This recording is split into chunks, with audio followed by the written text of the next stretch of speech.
के दोषी अक्षय कुमार सिंह ने सुप्रीम कोर्ट में फांसी की सजा को लेकर पुनर्विचार याचिका दाखिल की है, जिसमें अजीबोगरीब तर्क और दलीलें दी गई हैं। क्या है पूरा मामला, देखिए इस रिपोर्ट में।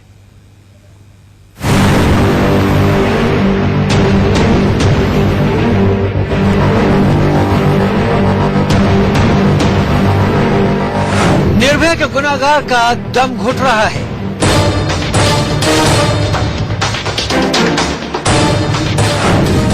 दम घोटू हवा से वो टालना चाहता है फांसी।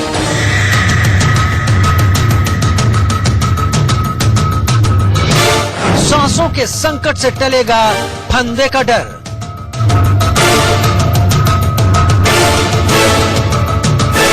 ये दलील नहीं चलेगी। हैदराबाद एनकाउंटर के बाद निर्भया के गुनाहगारों की फांसी का काउंटडाउन मानो शुरू हो चुका है। कभी भी किसी भी वक्त तिहाड़ जेल के पास डेथ वारंट आ सकता है। निर्भया के गुनाहगार डरे हुए हैं, उन्हें पल पल मौत का डर सता रहा है।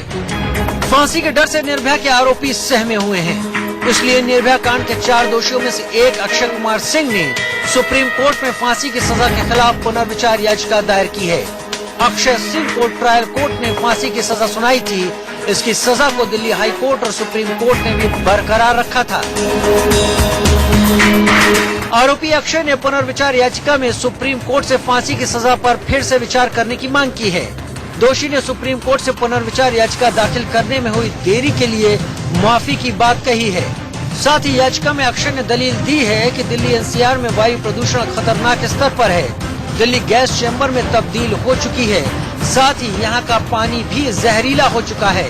वक्त नहीं है, उसके परिवार में डेथ हुई, फादर मदर उसके बीमार, मौत के कगार पर हैं। परिवार वाले पैरोकार को आना पड़ता है यहाँ। पैरोकार जब उसकी पत्नी आई यहाँ तो उसके बाद हमने लीगल प्रोसेस जो भी है उसमें फाइल कर दी है। वो गरीब मजदूर शोषित पीड़ित परिवार से है। उसकी फाइनेंशियल स्थिति को आप देखेंगे तो आप कहेंगे ये उसका बिल्कुल सही। एपी सिंह जी, इतना ही नहीं, आरोपी अक्षय की तरफ से दायर पुनर्विचार अर्जी में वेद पुराण और उपनिषद में लोगों की हजारों साल की जिंदगी का हवाला भी दिया गया है।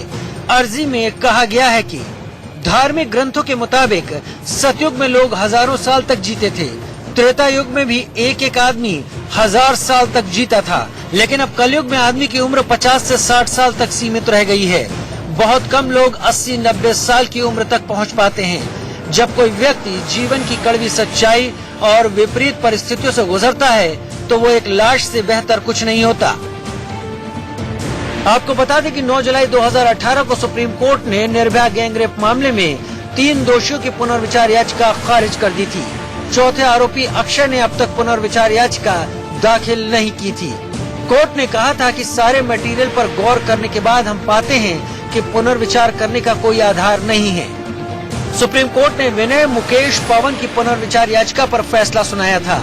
इससे पहले अदालत ने 4 मई 2018 को सुनवाई खत्म कर अपना फैसला सुरक्षित रख लिया था। 5 मई 2017 को अपने फैसले में सुप्रीम कोर्ट ने चारों दोषियों की फांसी की सजा को बरकरार रखा था। Bureau report.